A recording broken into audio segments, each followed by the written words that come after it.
asrama Yang biasanya terakhir, merupakan sebuah musola. bangunan dengan Musola kamar-kamar ini yang tempat ditempati berjemaah, oleh berbagai pengajian penghuni di tafsir, setiap kamarnya. dan pendalaman Pondok kitab. pesantren Nahdlatul Tulab Musola memiliki ini juga tiga terdapat asrama, suara, asrama pusat, asrama terpadu, dan value asrama nata, Ulumuddin.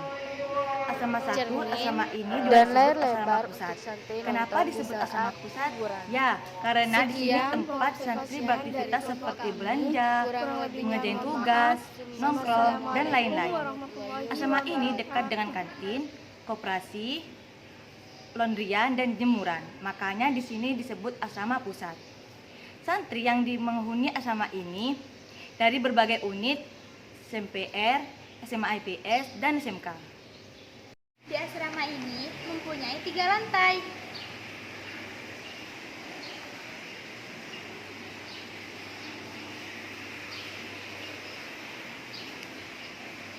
Lantai yang pertama terdapat kantin untuk santriwati membeli berbagai macam siap saji seperti gorengan, es batu, memasak mie, dan lain sebagainya. Selain itu, terdapat koperasi, tempat santriwati berbelanja berbagai kebutuhan seperti sabun mandi, sikat cuci, dan lain sebagainya. Terdapat laboratorium. Laboratorium ini biasanya tempat penyimpanan laptop bagi santriwati yang mempunyai laptop. Biasanya dibuka dari mulai pukul 8 hingga pukul 10. Nah, ini dia gambaran lab putri di Pondok Nahdlatul Tulab. Kalau kalian ingin tahu, di setiap lokernya terdapat masing-masing laptop dari setiap kelas. Dan juga di lantai 2 ini terdapat warnet bagi santriwati yang tidak memiliki laptop. Biasanya untuk menggunakan warnet tersebut cukup membayar 2 koin nata. Dan kalau ini adalah komputer yang biasanya digunakan bagi santriwati yang tidak mempunyai laptop. Ini adalah ruangan visitor yang biasanya digunakan para ustadzah untuk melakukan WRM, untuk menyelesaikan permasalahan para santriwati. Dan di sini terdapat komputer untuk merekap seluruh data-data pengabsenan para santriwati. Nah, di sini terdapat berbagai macam kamar yang biasanya ditempati oleh kelas 1 SMA IPS dan kelas 1, 2, 3 SMP reguler. Dan biasanya ditempati oleh para pengurus dan para ustadzah. Nah, di lantai ini juga terdapat kamar mandi.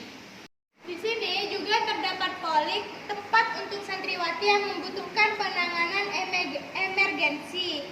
Di sini ada jembatannya juga loh. Biasanya jembatan ini untuk menghubungkan antara kamar mandi dengan kamar-kamar yang lainnya.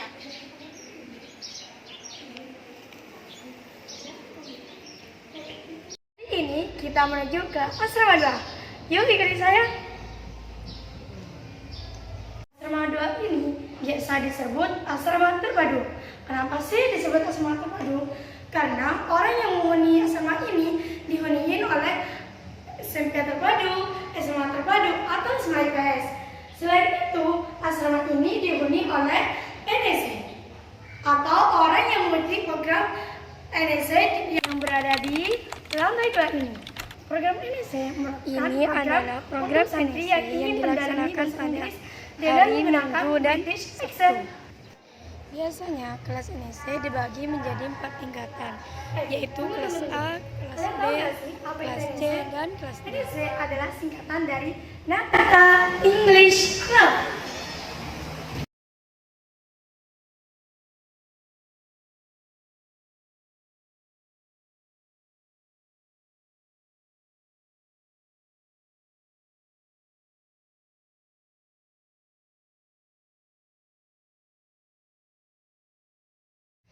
Lantai 1 di asrama ini biasanya tempat untuk santri yang tidak memiliki program NSC. Di lantai 1 ini terdapat kamar yang menghadap utara dan menghadap selatan. Biasanya kamar yang menghadap selatan biasa disebut asrama terbalik. Ini dia kamar terbalik. Di depan kamar terbalik terdapat kamar mandi yang luas dan ada juga balkon.